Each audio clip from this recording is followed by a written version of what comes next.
ચૂંટણીઓ ફક્ત જીત કે હારનો ખેલ નથી હોતી. ખરી રીતે એ શાસન વિશે હોય છે. આજે આપણે વાસ્તા મતવિસ્તારના ડેટામાં ઊંડા ઉતરીને સમજીશું કે કેવી રીતે સ્થાનિક મુદ્દાઓ, લોકોની ઓળખ અને પરસ્પર વિશ્વાસ આ બધું ભેગું મળીને એક મજબૂત જનાદેશ બનાવે છે. અને એમાંથી અસરકારક શાસન માટે શું શીખી શકાય એ પણ જોઈશું. આ આખી વાતને સમજવા માટે આપણે વાંસદાની જમીન અને ત્યાંના લોકોથી શરૂઆત કરીશું. પછી ચૂંટણીના આંકડાઓને સમજીશું, જનાદેશ પાછળના કારણો શોધીશું અને છેલ્લે આ બધી સમજને શાસન માટેની એક નક્કર યોજનામાં કેવી રીતે ફેરવી શકાય એના પર વાત કરીશું. તો આપણી સફર શરૂ થાય છે વાંસદાથી. ગુજરાતના આદિવાસી પટ્ટામાં આવેલી આ બેઠક માત્ર એક ચૂંટણી ક્ષેત્ર નથી. ના, આ એક એવી જગ્યા છે જ્યાં જમીન, લોકોની ઓળખ અને રાજકારણ એકબીજા સાથે ઊંડાણપૂર્વક જોડાયેલા છે. ભૌગોલિક રીતે જોઈએ તો વાંસદા નવસારી જિલ્લામાં છે અને વલસાડ લોકસભાનો એક ભાગ છે. પણ એની સાચી ઓળખ એ છે કે તે એક આદિવાસી હૃદયભૂમિ છે.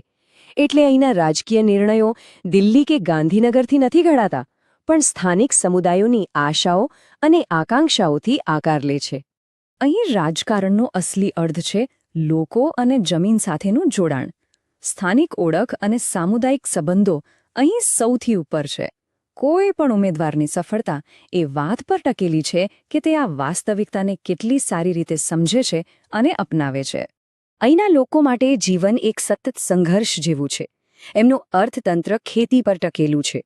ચોમાસામાં અચાનક પૂર આવે છે, યુવાનો માટે નોકરીઓ નથી અને પરિણામે લોકોને કામ માટે બહાર જવું પડે છે.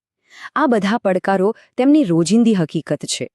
એટલે શાસનનો સાચો અર્થ આ પડકારોનો ઉકેલ લાવવાનો છે. ચાલો હવે આપણે આ જમીની હકીકતને આંકડાઓની નજરે જોઈએ, કારણ કે આંકડા આપણને એક સ્પષ્ટ ચિત્ર આપે છે. આ આંકડાઓ પર એક નજર કરીએ. લગભગ 3 લાખ મતદારો છે. 2022માં આશરે 65% મતદાન થયું. અને મુખ્ય મુદ્દા કયા છે? જમીનના અધિકાર, રસ્તા અને નોકરી. આ બતાવે છે કે અહીંનું રાજકારણ પાયાની જરૂરિયાતોની આસપાસ જ ફરે છે. 2022નું પરિણામ કોઈ સામાન્ય જીત નહોતી. એ એક સ્પષ્ટ જનાદેશ હતો. આઈએનસીના ઉમેદવારને 52%થી પણ વધુ મત મળ્યા. જીતનું માર્જિન લગભગ 35,000 મતનું હતું. આ આંકડા માત્ર એક જીત નથી બતાવતા, પણ સ્થાનિક નેતૃત્વમાં લોકોનો અતૂટ વિશ્વાસ દર્શાવે છે. અને અહીં એક ખૂબ જ મહત્વનું પાસું છે. વાંસદાના લગભગ અડધા મતદારો 40 વર્ષથી ઓછી ઉંમરના છે. આ એક મોટી યુવા શક્તિ છે જે પરિવર્તન લાવી શકે છે. જે પક્ષ તેમની આકાંક્ષાઓને એટલે કે નોકરી, શિક્ષણ અને એક સારા ભવિષ્યની વાતને સમજી શકશે, તે આવનારા દાયકાઓ માટે અહીંનું રાજકીય ભવિષ્ય નક્કી કરશે. તો આંકડા તો આપણે જોયા, પણ હવે સવાલ એ છે કે આ જનાદેશ પાછળનું શા માટે શું છે? મતદારોની પસંદગીને કઈ શક્તિઓ આકાર આપે છે? ચાલો એને સમજીએ. વાંસદાની રાજનીતિમાં 2 અલગ અલગ વિચારધારાઓ ટકરાઈ. એક તરફ સ્થાનિક ઓળખ, આદિવાસી અધિકારો અને રસ્તા પાણી જેવી પાયાની સમસ્યાઓ પર આધારિત કોંગ્રેસની રાજનીતિ હતી. તો બીજી તરફ રાષ્ટ્રવાદ અને કેન્દ્રીય યોજનાઓ પર કેન્દ્રિત ભાજપનો રાષ્ટ્રીય એજન્ડા હતો. મતદારોએ સ્પષ્ટપણે સ્થાનિક મુદ્દાઓને જ પ્રાથમિકતા આપી. આ એક વાક્ય બધું જ કહી દે છે. જ્યારે કોઈ નેતાને બહારના નહીં, પણ આપણામાંથી એક તરીકે જોવામાં આવે, જેણે પોતાના સમુદાય માટે સંઘર્ષ કર્યો હોય, ત્યારે વિશ્વાસ આપોઆપ બંધાય છે. આને કહેવાય અધિકૃત પ્રતિનિધિત્વની શક્તિ. અને એ કોઈ પણ પ્રચાર કરતાં વધુ મજબૂત હોય છે. તો આ વિશ્વાસનો આધાર શું છે? એનો જવાબ આપણા બંધારણીય મૂલ્યોમાં જ છુપાયેલો છે. દરેક નાગરિકનું ગૌરવ અને નેતા દ્વારા જાહેર મંચ પર જવાબદારીપૂર્વક બોલવામાં આવેલી વાણી. જ્યારે નેતાઓ આ મૂલ્યોનું પાલન કરે છે, ત્યારે તેઓ માત્ર મત નથી જીતતા, પણ લોકોનો સાચો વિશ્વાસ અને સન્માન જીતે છે. કોઈ પણ ચૂંટણીનું પરિણામ અચાનક નથી આવતું. એની પાછળ એક લાંબો ઇતિહાસ હોય છે. ચાલો થોડું પાછળ જઈને જોઈએ કે વાંસદામાં ઐતિહાસિક રીતે શું બનતું આવ્યું છે અને લોકોની ફરિયાદો શું રહી છે. છેલ્લા લગભગ 3 દાયકાથી વાંસદા મોટેભાગે કોંગ્રેસનો ગઢ રહ્યો છે. 2007માં એક અપવાદ હતો, પણ 2012માં એક મોટો ફેરફાર થયો. સીમાંકન એટલે કે મત વિસ્તારની હદ બદલાઈ.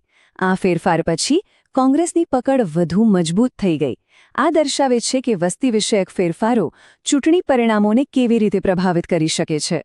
આ માત્ર ફરિયાદોની એક યાદી નથી. આ શાસનની વ્યવસ્થાકીય નિષ્ફળતાના પુરાવા છે. ખરાબ રસ્તા, નોકરીની અછત, જંગલના અધિકારોનો બરાબર અમલ ન થવો અને સ્વાસ્થ્ય સુવિધાઓનો અભાવ, આ બધી સમસ્યાઓ એકબીજા સાથે જોડાયેલી છે. અને એ એક એવી સિસ્ટમ તરફ ઇશારો કરે છે જે લોકો સુધી પહોંચવામાં ક્યાંક ને ક્યાંક નિષ્ફળ રહી છે. તો આટલું વિશ્લેષણ કર્યા પછી સવાલ એ થાય કે આ સમસ્યાઓનું સમાધાન શું? માત્ર વાતો કરવાથી કંઈ નહીં થાય. હવે આપણે જોઈશું કે આ બધી ફરિયાદોને એક કાર્યક્ષમ યોજનામાં કેવી રીતે ફેરવી શકાય. એક એવી યોજના જે કોઈ પણ નેતાને પ્રદર્શનના આધારે લોકોનો વિશ્વાસ જીતવામાં મદદ કરી શકે. આ છે 90 દિવસીય ગવર્નન્સ એક્શન પ્લાન. આ કોઈ જાદુ નથી, પણ એક પદ્ધતિસરનો અભિગમ છે. પહેલાં ગામડે ગામડે જઈને ફરિયાદોને સમજો અને એનો ડેટા બનાવો. પછી એ મુદ્દાઓને ઉકેલવા માટે લક્ષિત ઝુંબેશ ચલાવો. અને છેલ્લે જમીન પર તમારા સંગઠનને મજબૂત કરીને દરેક નાગરિકને મતદાન કરવા માટે પ્રોત્સાહિત કરો. સાંભળો, કાર્ય કરો અને સશક્ત બનાવો. અને જ્યારે આપણે ડેટા આધારિત અભિગમની વાત કરીએ ત્યારે એક મોટી નૈતિક જવાબદારી પણ આવે છે. અસરકારક શાસન ભારતના ડેટા સંરક્ષણના સિદ્ધાંતોને અનુસરે છે. એ નાગરિકોની ગોપનીયતા અને સંમતિનો પૂરો આદર કરે છે. અહીં ડેટાનો ઉપયોગ લોકો પર નિયંત્રણ કરવા માટે નથી થતો, પણ ગૌરવ સાથે સેવાઓ પહોંચાડવા અને વિશ્વાસ બનાવવા માટે થાય છે. ચાલો હવે આ વિશ્લેષણના અંતિમ તબક્કામાં જઈએ અને સમજીએ કે આ બધાનો વ્યાપક અર્થ શું છે.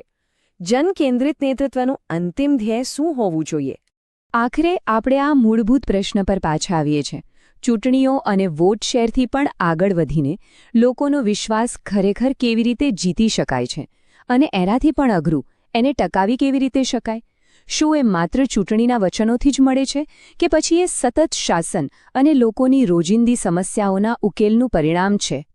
જો તમે જનકેન્દ્રિત નેતા બનવા અને તમારા મત વિસ્તારનો ઉત્કર્ષ કરવા માંગતા હો તો blueprintstrategies.ai નો mgr@blueprintstrategies.ai પર સંપર્ક કરો અથવા 008042041602 પર કોલ કરો. રાજકારણથી પરનો હેતુ.